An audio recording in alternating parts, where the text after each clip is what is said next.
Welcome everyone, myself Mukesh Vyas. In this video we are going to discuss again about reflection and refraction of electromagnetic waves at the interface of non-conducting media. Previous video में हम एक case ले चुके हैं जिसमें electric field vector जो है वो प्लेन ऑफ इंसिडेंस आपतन तल के परपेंडिकुलर होता है, लंबवत होता है। इस वीडियो में हम दूसरा केस लेंगे जिसमें electric field vector plane of incidence के पैरेलल होता है।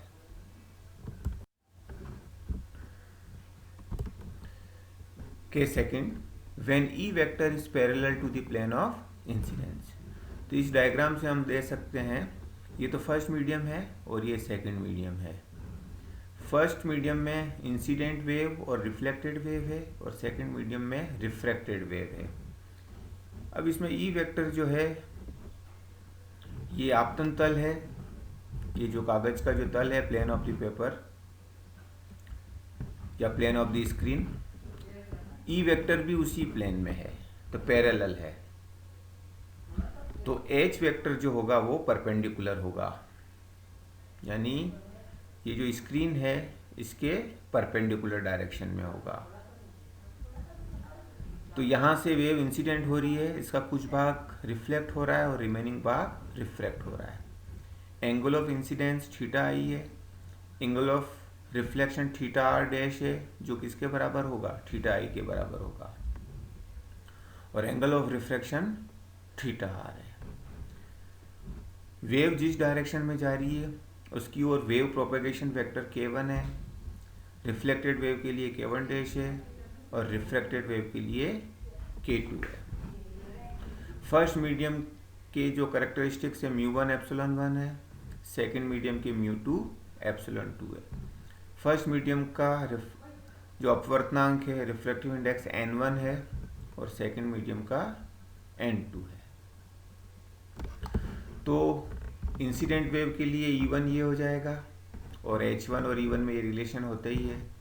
इसी तरह रिफ्लेक्टेड वेव के लिए E1 dash is equal to this and H1 dash is equal to this. Reflected wave अपवर्तित तरंग के लिए या पारगमित तरंग के लिए E2 is equal to this and H2 is equal to this. अब हम यहाँ देखें जो H वेक्टर है वो जो ये इंटरफेस है, वो जो बाउंड्री है उसके पैरेलल है, लेकिन ई वेक्टर पैरेलल नहीं है। तो इनका टेंजेंशियल कंपोनेंट के लिए हमको इसको ई को इधर लेना पड़ेगा।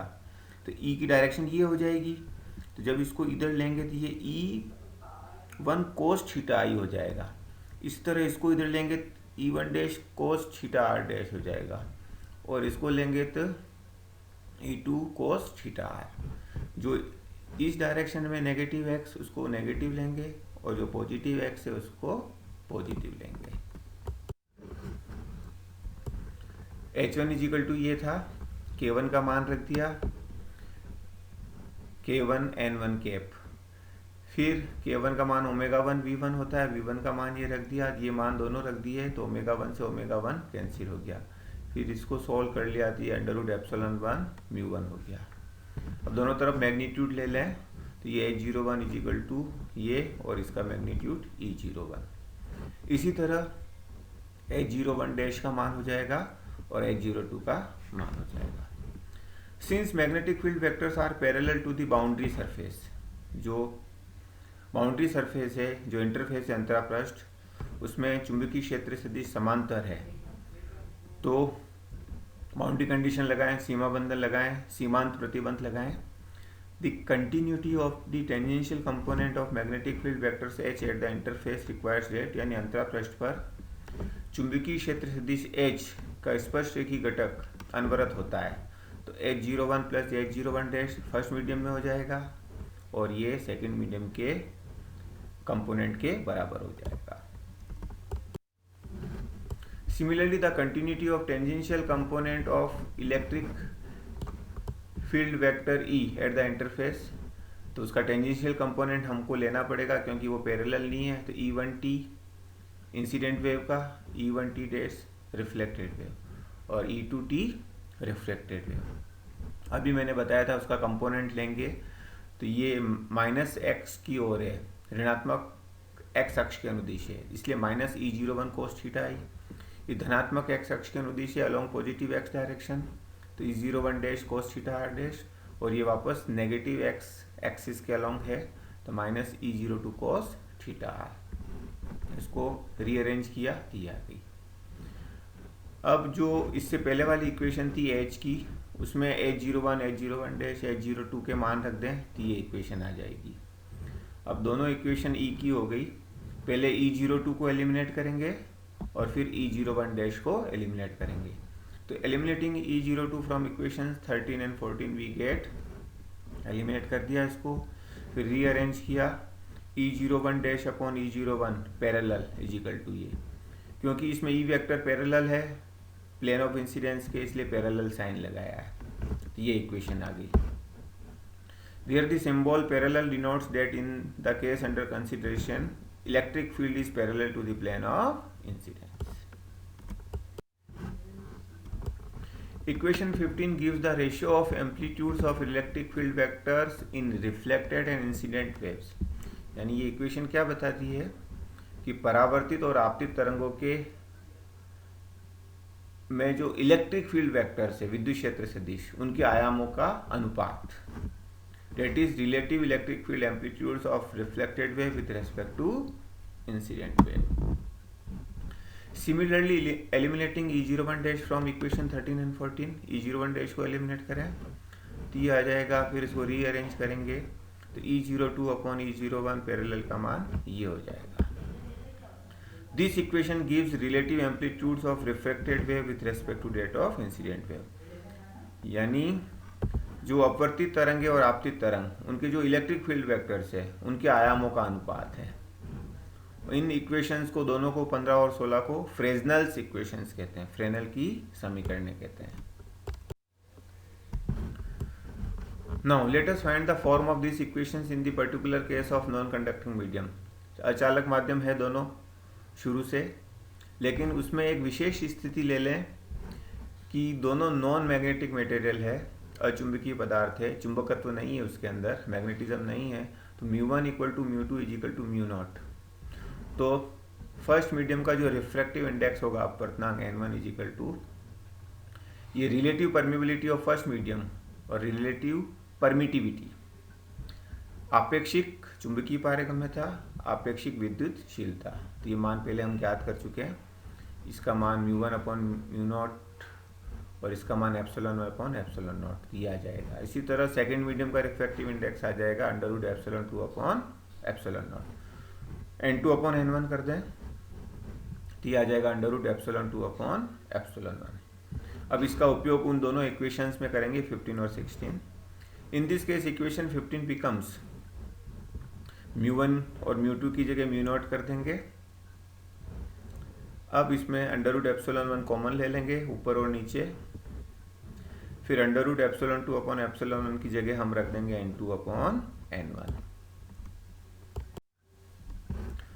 Now using Snell's law n2 upon n1 is equal to sine theta i upon sine theta r we obtain. अब वहाँ जो n2 अपॉन n1 था उसकी जगह हमने रख दिया sine theta i upon sine theta r. Sine theta r LCM ले लिया। अब ये इन दोनों को हम मान रखें अगर इनका, sine theta i cos theta i minus sine theta r cos theta r, जिससे 2 से मल्टीप्लाई करें ऊपर नीचे तो यहाँ साइन 2 थीटा आई आ जाएगा, यहाँ साइन 2 थीटा आर आ जाएगा, यहाँ साइन 2 थीटा आई आ जाएगा, साइन 2 थीटा आर आ जाएगा। फिर साइन ए माइनस साइन बी, साइन ए प्लस साइन बी, इनसे अपन फॉर्मूला लगाएंगे तो ये इस रूप में आ जाएगा tan theta i minus theta r upon tan theta i plus theta r. इसी तरह दूसरी इक्वेशन जो आई थी इक्वेशन 16, उसमें भी हम रख देंगे μ1 μ2 की जगह μ0। अंडर एप्सिलॉन 1 नीचे से कॉमन लेंगे तो ऊपर वाले से कैंसिल हो जाएगा, तो यहाँ अंडर एप्सिलॉन 2 अपॉन एप्सिलॉन 1, इसकी जगह हम रख देंगे n2 अपॉन n1 और n2 अपॉन n1 की जगह रख देंगे sine theta i upon sine theta r. Sine theta r LCM ले लेंगे, ये आ गया। अब ये वापस साइन 2 से ऊपर नीचे मल्टीप्लाई करें तो ये साइन 2 थीटा आ जाएगा, ये साइन 2 थीटा आ जाएगा। फिर साइन ए प्लस साइन बी का फॉर्मूला लगा देंगे, तो साइन ए प्लस बी कोस ए माइनस बी, यहाँ पे भी हमने यही फॉर्मूले लगाए थे। फिर साइन अपॉन कोस को टेन कर दिया था, तो ये इक्वेशन आ जाएगी। Equation 18 and 19 represent Fresnel's equations for non-conducting media when electric field vector E is parallel to the plane of incidence। यानी जब विद्युत क्षेत्र सदिश E आपतन तल के समांतर होता है, उस समय ये जो इक्वेशंस है वो फ्रेनेल की समीकरण है 18 and 19 नॉन कंडक्टिंग मीडिया के लिए, अचालक माध्यम के लिए। अब क्या कंक्लूजन देखते हैं, उसमें से क्या निष्कर्ष निकालते हैं। It is obvious that E02 upon E01 parallel is always positive as in case 1। जैसा कि केस 1 में था, ये हमेशा पॉजिटिव होता है।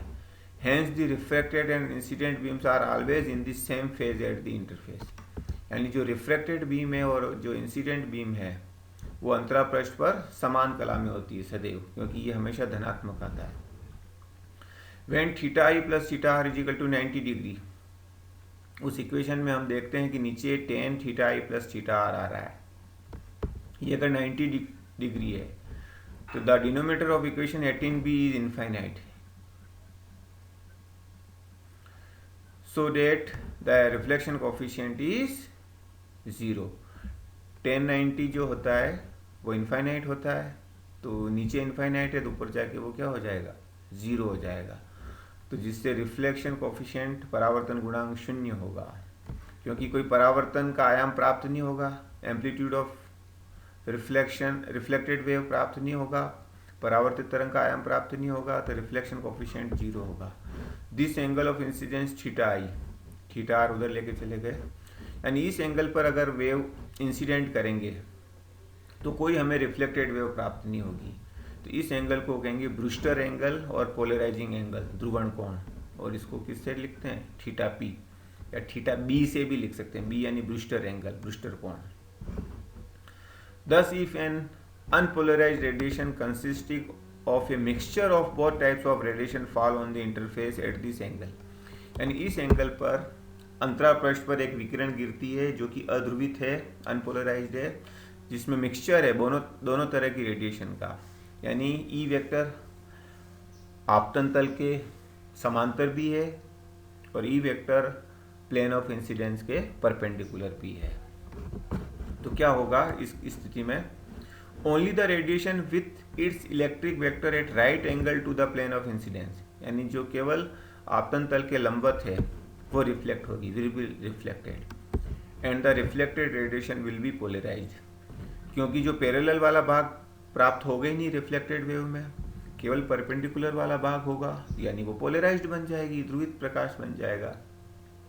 यानी अध्रुवित प्रकाश उस पर आपतित करेंगे तो हमें ध्रुवित प्रकाश प्राप्त होगा रिफ्लेक्टेड वेव में। From equation 18b it is clear that the ratio can be either positive or negative depending upon the value of this, यानी इसके मान पर डिपेंड करता है कि E01 dash upon E01 parallel positive होगा और नेगेटिव होगा।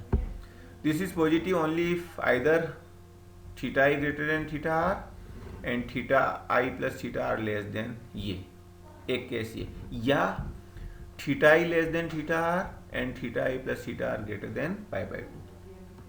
तो इन दोनों स्थितियों में ये पॉजिटिव होगा। In all other cases this will be negative. Negative का मतलब क्या हुआ और पॉजिटिव का मतलब क्या हुआ, when this is positive then E01 dash upon E01 parallel is positive, that is the reflected and incident waves will be in the phase at the boundary, सीमा पर कला में होगी, उनके बीच कलांतर होगा। And when this is negative then E01 is negative, that is reflected wave suffer a phase change of pi radiation. पहले केस में सेम फेज में होगी, समान कला में होगी, और दूसरे केस में पाई कलांतर होगा, नेगेटिव है। For normal incidence theta i equal to 0 and theta r equal to 0। अगर अभिलंबी आपतन कर रहे हैं, सीधी भेज रहे हैं अंतरा पृष्ठ पर, तो ये एंगल जीरो होंगे। तो फ्रेजनल्स इक्वेशंस दोनों के लिए क्या हो जाएंगे, E01 dash upon E01 N2 minus N1 upon N2 plus N1, और E02 अपॉन E01 हो जाएगा 2N1 upon N2 plus N1। Thank you.